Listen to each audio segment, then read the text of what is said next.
missions involved in this observation mission, after which there'll be an opportunity for questions from the press, and at the conclusion of our press conference, the statement and accompanying press release will be available outside. It will at that time also be available on our websites.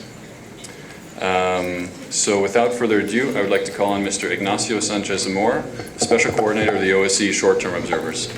Good afternoon. Thank you for attending our press conference. These lively and competitive elections were quite unique for this region in that until 8 o'clock last night, nobody knew what the composition of the parliament would be. Impressive efforts were made to implement biometric registration and new voter technologies, but procedural shortcomings point to the need for further work. The parliamentary elections were competitive and provide voters with a wide range of choice, while the manner in which they were administered highlighted the need for better procedures and increased transparency. The elections were characterized by a lively campaign, but the amount of impartial information available to voters in the news was limited. The use of new voting technologies, indicating the political will to improve elections, was in many respects successful. However, the hurried introduction of biometric registration resulted in significant problems with the inclusiveness of the voter list. This concern over ballot secrecy and significant procedural problems during the vote counting were the main issues that tarnished a generally smooth election day. As I mentioned, the elections were active, with the main parties in particular mounting highly visible campaigns throughout the country.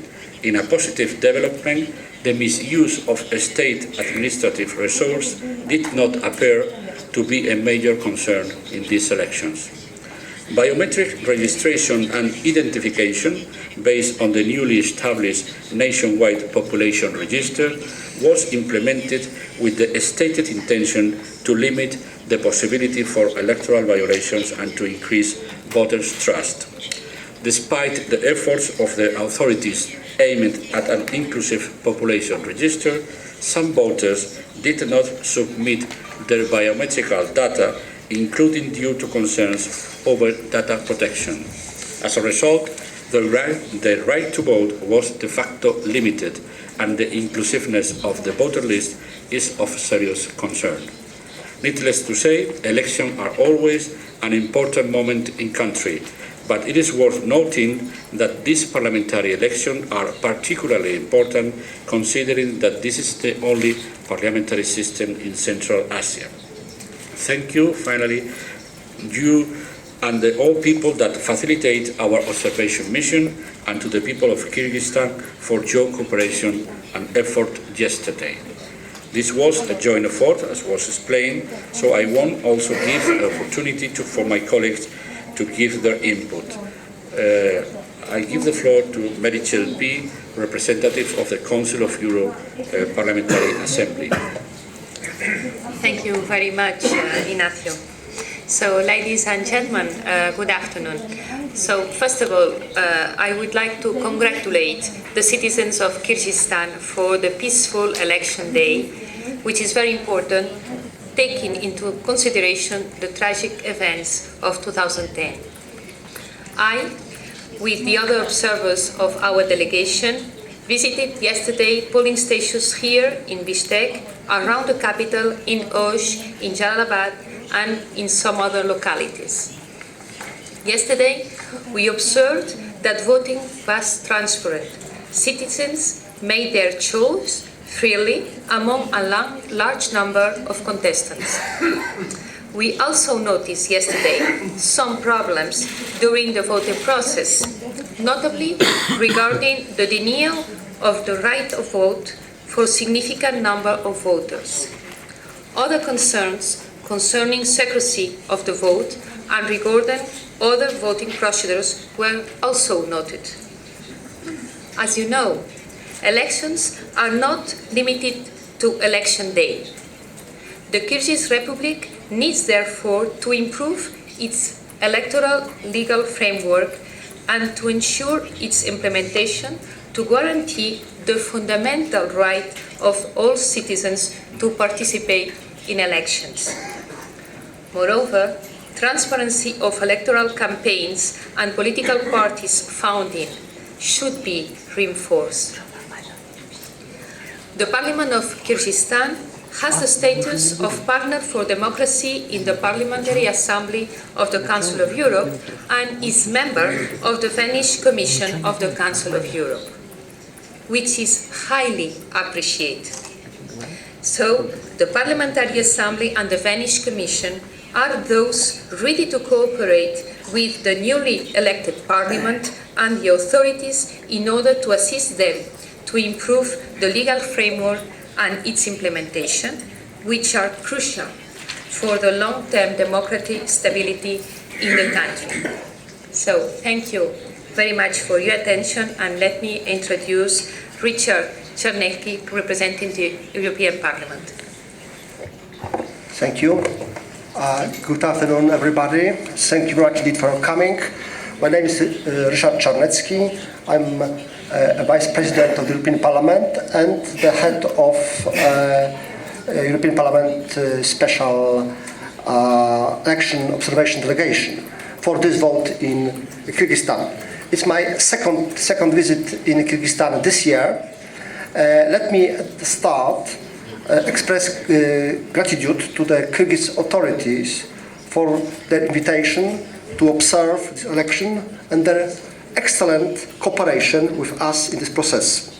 In October 2010, 5 years ago, 5 members of European Parliament participated in the observation in the parliamentary election here. This time, our delegation was composed of 6 members from 6 different political groups and 6 different member states. We divided into 3 teams which were deployed to observe here in Bishkek and the regions of Kara-Bauta and of Balıkçı. I was in Kyrgyzstan also 15 years ago, and I noticed that significant progress has been achieved since then. I particularly welcome the healthy pluralism in your country, the contested character of the election, and the peaceful electoral campaign. Kyrgyzstan, frankly speaking, is a young democracy. You have made a genuine effort to improve, and we are determined to help you along your democratic journey. We experienced a warm welcome by the people that had a good level of cooperation with the officials in the polling station that we visited. This allowed us to carry out our observation in a positive environment. We are also very pleased to observe the number of women in the electoral administration. Overall, we positively assessed the voting procedures in the polling station that we visited. There were, of course, some issues of concern and things that require further attention and improvement, obviously. Let me underline the need to improve election-related legislation to further increase public confidence in the electoral system. We fully support the preliminary assessment of the OSCE and of the IHR and call on your authorities to pay attention to the recommendation in it. They will be presented in greater detail in the final report that will be issued in the near future. In conclusion, let me say that this election was of great importance as a test of the maturity of Kyrgyzstan's democratic achievements. There is work ahead to consolidate your country's progress. I reaffirm our willingness to continue interparliamentary cooperation in all areas. We urge your country to keep on a path which respects human rights and fundamental freedoms, as well as for an even better inclusion of women, civil society, minorities, and young people in political life. Finally, Kyrgyzstan is a strategic partner of the EU in the region, and it enjoys our full support for its progress and democratic reforms.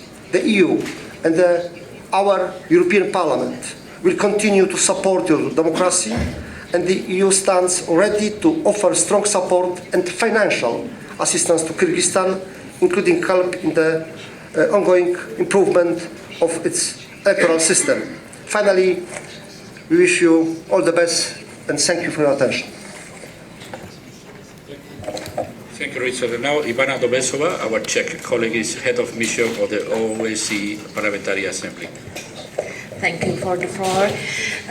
Good afternoon, ladies and gentlemen. I would like to introduce myself. I am a vice chair of Committee for Democracy and Human Rights and Humanitarian Questions of OSCE Parliamentary Assembly, and here I was working as a head of observation mission of OSCE Parliamentary Assembly. We had here 23 members of OSCE Parliamentary Assembly from 14 countries throughout the OSCE region. I was concentrating during my observing polling stations to role on media, and we had several meetings before observation with representatives of media, and let me introduce my opinion. The embrace of live debates enabling voters to clearly compare their candidates was a welcome addition to what became a vibrant campaign. The expectation that politicians should be held accountable in front of television audience is for this region a rare but healthy practice. Overall, the media provided candidates with a platform to present their views. Political advertisement was used extensively, and, as I mentioned, direct debates between the candidates enabled to clearly distinguish them and inform themselves about their options. However, we noted that coverage of contestants consisted largely of paid reports in the news and current affairs programs. More analytical reporting could have added to the impartial information available to voters. Beyond this active participation of political parties in campaign, I was also particularly concentrated on intensive presence of numerous parties and civil society observers in polling stations yesterday. The active role of parties and citizens in monitoring the process of election day is an important check on the system, and the interest of so many citizens in the election process is a good sign for Kyrgyzstan's future. In particular, I was pleased to see so many young and competent observers working in polling stations. I want to express a lot of thanks to the people of Kyrgyzstan from your warm welcome here. In OSCE Parliamentary Assembly, we look forward to welcoming new members of Parliament from Kyrgyzstan in our Parliamentary Assembly, and we want to continue our good cooperation with our new colleagues. Thank you for your attention. Thank you, Ivana. Our last speaker is Ambassador Boris Ferlek, head of the OSCE ODIHR mission for this observation, electoral observation. Boris. Good afternoon, ladies and gentlemen. Let me first introduce the ODIHR election observation mission that started its work 6 weeks ago with a core team of 15 experts and 22 long-term observers deployed to every part of the country. Yesterday, more than 300 short-term observers were deployed to monitor proceedings on the election day, more than 200 from the ODIHR only, and this has provided a wealth of technical and concrete first-hand information on which we base today's findings and conclusions. In all, 1,700 forms containing answers to more than 100,000 answers questions were used only on this particular day. In line with the AON mandate, we have monitored all aspects of the process, candidate and voter registration, campaign activities, the work of the election administration, election-related law and its implementation, resolution of election-related disputes and monitoring campaign media coverage in line with the OSCE commitments, other international standards for democratic elections and national law. I would like to fully support the statements of my parliamentary colleagues, but I would like to reiterate some of the issues from the standpoint of the ODIHR long-term election observation mission. Regarding the election administration, Central Election Commission sessions were open to party representatives, media and citizens and international observers. Most of the interlocutors did not question the impartiality of the territorial and precinct election commissions and generally expressed trust in their work. Facilitating updates in voter lists and testing of the new equipment before the election was done professionally. However, numerous elements decreasing the transparency of the CEC, its work, holding informal working group meetings, lack up-to-date and complete information on its website. CEC decisions and resolutions were not always firmly based on the legal framework, sometimes even contradicting it. Central Election Commission did not always meet the legal deadlines, including the candidate registration. Regarding the harmonization of the laws, legal framework generally provides an adequate basis for the conduct of democratic elections. First parliamentary elections were this to be held under 2011 law, which was amended substantially in 2015.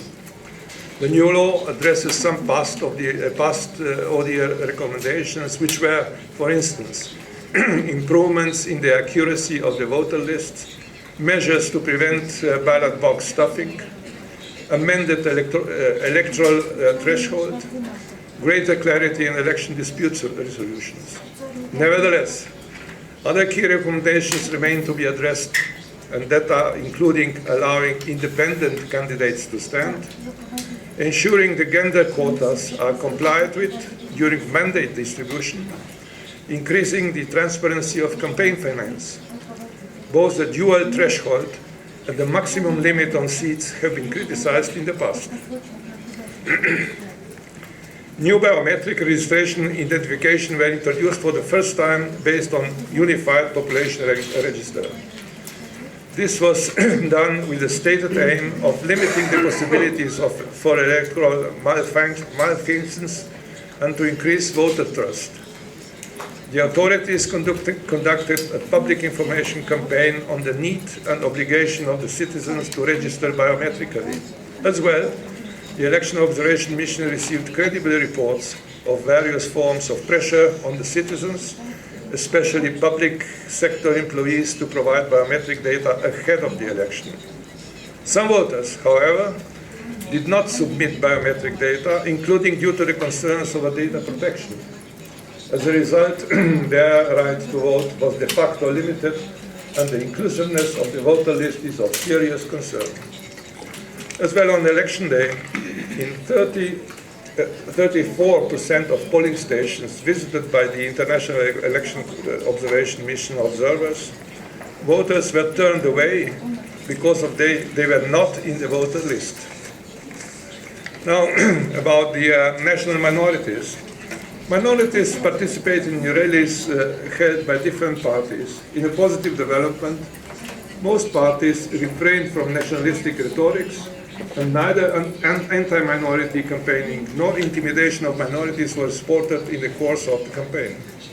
Although some parties disseminated campaign materials in the Uzbek language, neither voter registration nor ballots were printed in minority languages, at odds with the OSCE commitments. Women remain underrepresented in political life, including in the elected office. Just over 19% of the members of the outgoing parliament are women. Women were well represented, however, in the election administration.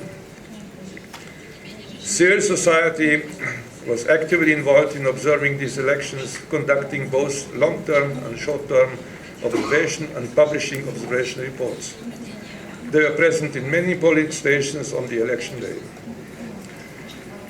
ODIHR will publish its final report on these elections in approximately 2 months after the final results being declared.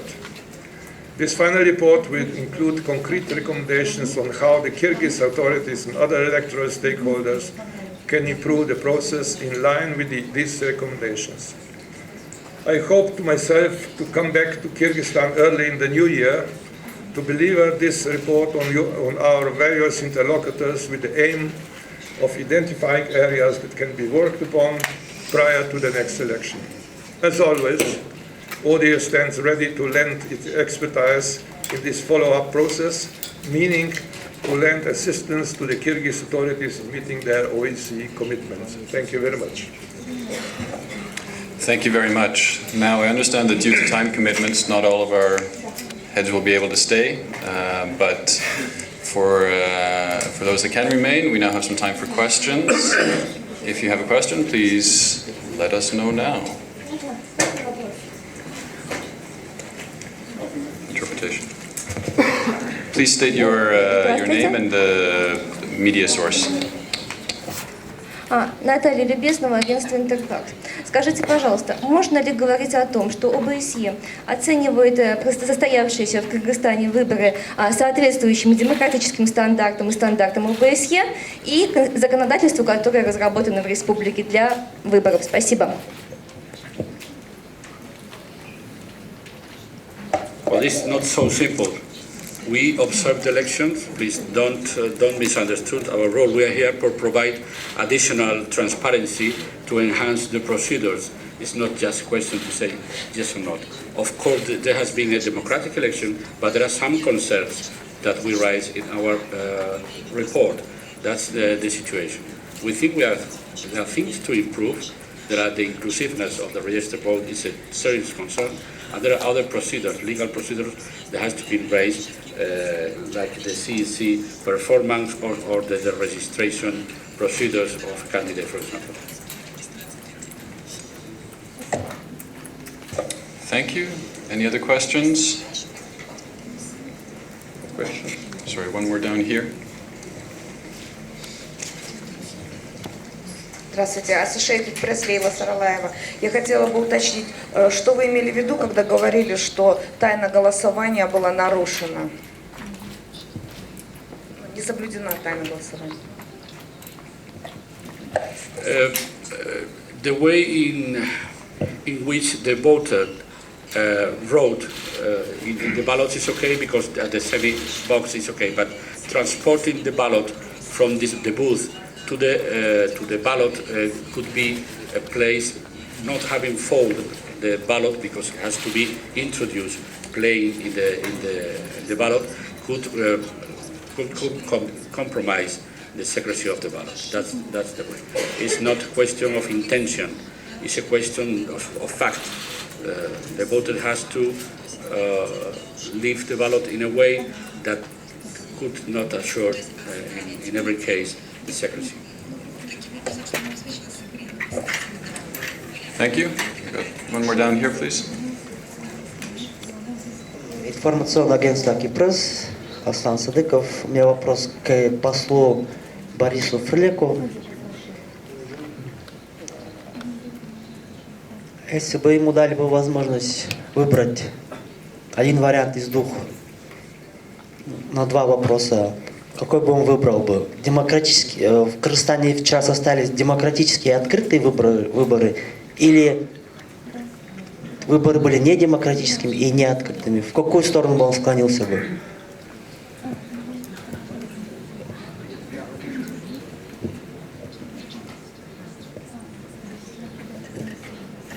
Well, in very simple words, somewhere in the middle.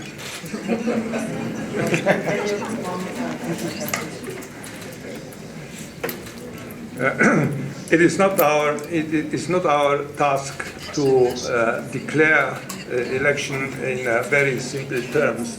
Election process is a very complicated process. It starts very early and ends after the election day. In this respect, we have some plus, we have some minuses. I have mentioned those, and there is always some place for improvement. Thank you. Thank you. I don't see any further questions, in which case we will conclude this press conference. Copies of the statement, including in translation, should be available on our websites and some available outside as well. Say something about the Kyrgyz. I'm sorry, yes, there has been a delay in the Kyrgyz translation that should be available very shortly. That'll be available as soon as it's... Thank you. Thank you. Thank you.